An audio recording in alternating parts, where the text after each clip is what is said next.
ఈసారి టూర్‌లో మన టైం ఎలా ఉందంటే, అసలు మామూలుగా లేదు. దురదృష్టం మనకన్నా 2 అంగుళాలు ముందే ఉంది. నేనిక్కడున్నాను అని జెప్పి పలకరించింది పోయిన ప్రతి చాట.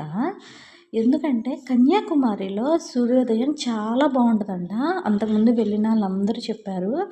దాన్ని మిస్ అవ్వబాక నువ్వు, అక్కడ సముద్ర స్నానం చాలా బావుంటదని.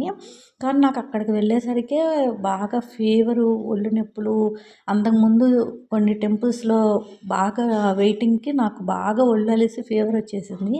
కానీ కంపల్సరీగా వెళ్ళాలి, చూడాలని జెప్పి బాగా మాస్కులు, గీస్కులు కట్టుకొని చలికోట్లేసుకొనైతే వెళ్ళాను. గంట నుంచున్నా గూడా సూర్యోదయం కాలేదు. పావుతక్కువ 7కి ఏమో హారన్ మోగిచ్చారు. ఆ హారన్ మోగింది అంటే ఇంక సూర్యోదయం టైం అయిపోయిందని అర్థమంట. ఆ రోజు మన అసలు లక్ ఎలా ఉందిరా అంటే మబ్బులు పట్టినియి.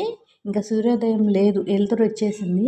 కానీ ఆ మబ్బులు పట్టే ముందు తెల్లారగట్ట అంటే పావు తక్కువ 6, 6 లైట్ పింక్‌గా అసలు భలేగుంది. కానీ సూర్యోదయం గూడా అయ్యుంటే బాగుండేది. లైఫ్‌లో గుర్తుండిపోయేది. కనీసం ఒకటన్నా మంచిగా చూసాము అని. మనకసల అది గూడా కలిసి రాలేదు ఈసారి. కానీ ఎంత చలో, ఎంత ఈదురుగాలులు కొడుతున్నాయంటే అక్కడ చాలామంది ఆ రోజు మంచి రోజంట. సో, మాల వేసుకున్న వాళ్ళు, మావులాలు సముద్ర స్నానానికి చాలామందున్నారు. నేనైతే నాకు పర్సనల్‌గా సముద్ర స్నానాలు అవంటే చాలా ఇష్టం. కానీ అక్కడ నాకు హెల్త్ అస్సలు సహకరించలేదు. మిగిలిన చాలా టెంపుల్స్ చూడాలని నేనైతే ఆ స్నానం గూడా చేయలేకపోయాను. సూర్యుడిని కూడా చూడలేకపోయాను.